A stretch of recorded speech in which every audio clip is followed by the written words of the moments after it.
Praise God and good evening.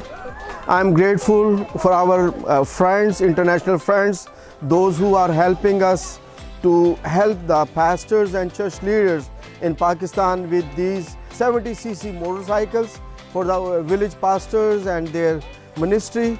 I'm grateful for this time, all of our friends, those who supported for these motorcycles. Especially this year, our plan was to distribute 10 motorcycles to the different pastors and church leaders, and by the grace of God, right now we are able to, these are 3 motorcycles and 4 motorcycles we are distributed before in different places. Right now what we are able, these are the included all of motorcycles we are distributed. These are 75 motorcycles, and we are able to equip about 75 pastors and church leaders throughout the Pakistan.